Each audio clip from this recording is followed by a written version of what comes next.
मी आपल्याशी आता फक्त एक 5-6 मिनिटं बोलण्यासाठी आलोय आणि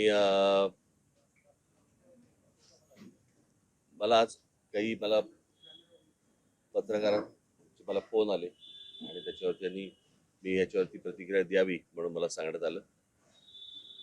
त्याच्यामुळे मी एक 5 मिनिटं आपल्याशी हा विषय बोलणार आहे आणि संपणार आहे. खरं तर आता मला प्रेस घेणं किंवा आता काही बोलणं, कारण माझ्या मुलाखती झालेल्या आहेत, सभा झालेल्या आहेत, भाषणं झालेली आहेत, त्याच्यामधनं अनेक गोष्टी मी बोललेलो आहे. परंतु काल आमची जिथे सभा झाली शिवतीर्थावरती, तिथेच काल देवेंद्र फडणवीस आणि एकनाथ शिंदे आणि बाकी सगळ्या मंडळींची एक सभा झाली आणि त्याच्यामध्ये देवेंद्र फडणवीस असं म्हणाले की राज ठाकरे जे गौतम अदानीबद्दल जे बोललेले आहेत, तर त्याच्यामध्ये मग त्यांनी टाटा, अंबानी आणि इतर सगळ्या उद्योगपतींचा पण विषय काढला आणि त्या उद्योगपतींचं देखील ग्रोथ झालेली आहे अशा प्रकारे त्यांनी गोष्ट सांगितली. मुळात मी माझ्या भाषणामध्ये पण मी ही गोष्ट सांगितली होती, हा विषय कुठच्या उद्योगपतीच्या विरोधातला किंवा उद्योग समूह किंवा उद्योग येऊ नयेत याच्या विरोधातला हा विषय नाहीये. विषय आहे की उद्या अंबानी असतील, टाटा असतील, इतर उद्योग समूह असतील, बिर्ला असतील, कोणी हिंदुजा असतील, अजून कोणी लोक असतील, त्यांना इथपर्यंत पोहोचायला साधारणपणे 50-60-100 वर्ष लागलेली आहेत. पण ह्यांच्याही पलीकडे एक माणूस जातो आणि तो 10 वर्षातच फक्त मोठा होतो. माझा विषय तिकडे आहे. म्हणजे उद्या तुमचं सिमेंट पासून, स्टील पासून, पोर्ट्स पासून, एअरपोर्ट पासून, विजेपासून या सगळ्या गोष्टींची मोनोपॉली ज्या वेळेला एका माणसाकडे यायला लागते, त्यावेळेला एखादा माणूस हा या देशाला वेठीस धरू शकतो आणि त्याला सगळ्या गोष्टी पुरवणारं हे केंद्र सरकार ज्या वेळेला असतं आणि त्यांना ज्या वेळेला केंद्राकडनं ज्या वेळेला पूर्णपणे एक रेड कार्पेट असतं आणि कुठेही जा आणि काही करा, माझा आक्षेप इकडे आहे. उद्या उद्योगधंदे वाढले, उद्योगपती वाढले, उद्योग आल्यानंतर इथे रोजगार निर्माण होतो, रोजगार निर्माण झाल्यावरती बाबा घरं उभी राहतात, मुलं मुली उभी राहतात, त्यांना नोकऱ्या मिळतात, त्यांचे संसार उभे राहतात. त्याच्यामुळे उद्योगाला विरोध आहे वगैरे हे असल्या मूर्खपणा माझा बोलण्यातनं नव्हता आणि नाही आणि येणारही नाही कधी.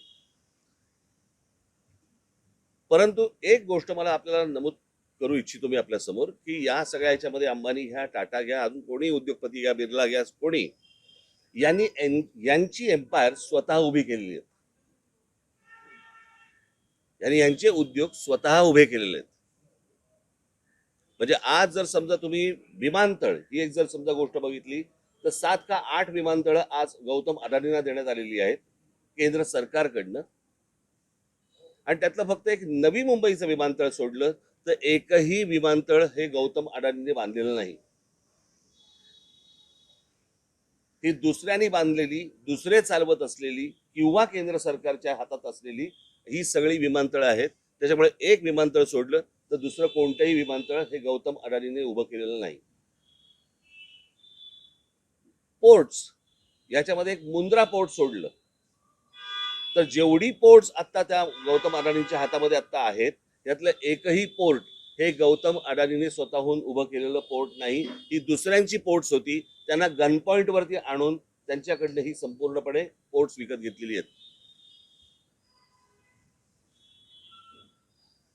ज्या व्यवसायामध्ये गौतम अदानी कधीही नव्हते तो सिमेंटचा व्यवसाय, ज्याच्यामध्ये ते कधीही नव्हते, याच्यामध्ये ते अल्ट्राटेक आणि अंबुजा आणि इतर ज्या काही कंपन्या आहेत या विकत घेऊन हा माणूस आज या क्षणाला 2 नंबरला सिमेंटच्या व्यवसायामध्ये गेलेला आहे. आज बिर्ला 1 नंबरला आहे, 2 नंबरला हा.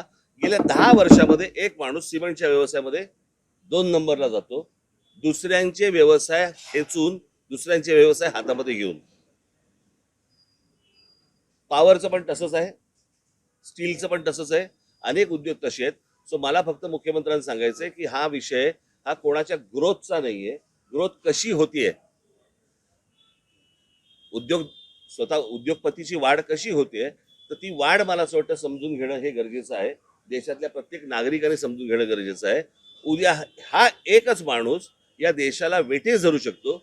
याचं उत्तम उदाहरण जर समजा आता आपल्याला बघायचं असेल तर जे या देशामध्ये आता इंडिगोने केलं, संपूर्ण सगळा देश अख्खा स्टँड स्टिलवरती आणला आणि सगळी विमानतळं ज्यावेळेला आज बंद झाली, 65% आज हवाई वाहतूक ही एकट्या इंडिगोकडे देण्यात आली आणि त्याच्यातनं एका एअरलाईनने व्यवसाय बंद केल्यानंतर किंवा ठप्प केल्यानंतर देशाचे काय हाल होतात हे आपण पाहिले.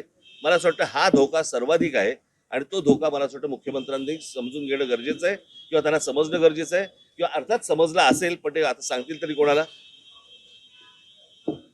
तर ही गोष्ट प्रामुख्याने मला असं वाटतं की लोकांसमोर जाणं गरजेचं होतं आणि हे उद्योग उभे करत असताना गौतम अदानींना अर्थसहाय्य कुठून झालं, कोणकोणत्या बँकांना आणि कोणकोणत्या इतर इन्स्टिट्यूशन्सना यांना अर्थसहाय्य करायला लावलं. उद्या जर अशा प्रकारचं जर उद्या गोष्टी कोलॅप्स झाल्या तर नोकऱ्या जातील, देश बर्बाद होईल आणि हा एक दिवस देश ठप्प होईल. माझा सांगण्याचा उद्देश हाच होता आणि एक ते टूल वापरून ज्यावेळेला महाराष्ट्रामधली शहरं ज्यावेळेला काबीज करायला ज्यावेळेला तुम्ही जाता, तो धोका मला असं वाटतं महाराष्ट्रासाठी खूप मोठा आहे. त्यावरतीचं माझं भाष्य होतं, हे मला तुम्हाला फक्त सांगायचं. ठीक आहे, धन्यवाद.